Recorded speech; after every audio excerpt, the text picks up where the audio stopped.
నీకేం బాగానే ఉంది కదా. ఎందుకంటే మొబైల్ అంటేనే నాకు పట్టదు. మొగాళ్ళు పట్టుకోతే అలా కాదండి, మొబైల్ కాదంటేనే నాకు పట్టదు.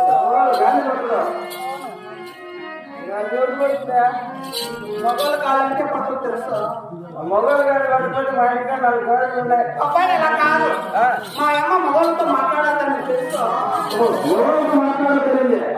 ఎందుకనే మాట్లాడితే తెలుసు. మీ అమ్మ పని చేసి మేమెందుకు అవునా? సరే కానీ అబ్బాయి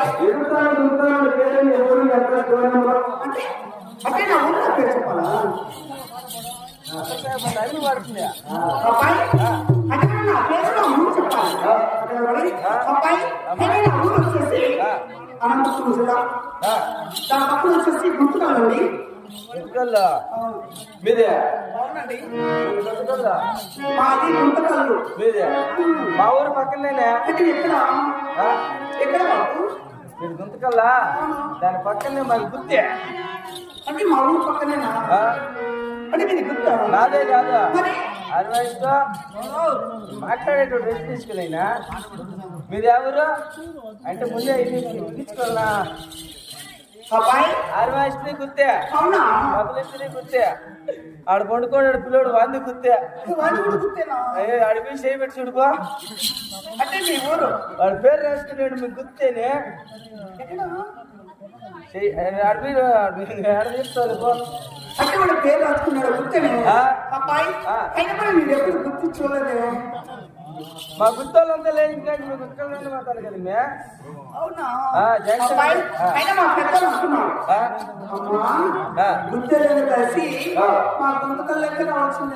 అది జంక్షన్ అక్కడ కాబట్టి ఇంకా రావాల్సింది రావాల్సిందే. అబ్బాయి అయినా నా ఊరు చెప్పండి, నా పేరు చెప్పాలి. పేరు చెప్పు.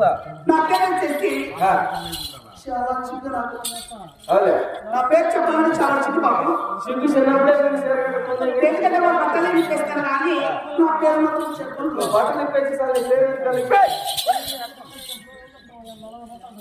అబ్బాయి అమ్మాయి అక్కడ మాట్లాడుతున్నాను అంటే అంటే ఇస్తాను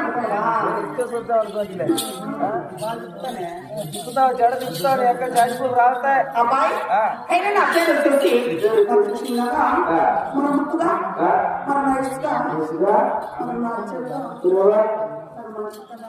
అదే అది కూడా అది కూడా శ్రావణం చేసేస్తుంది.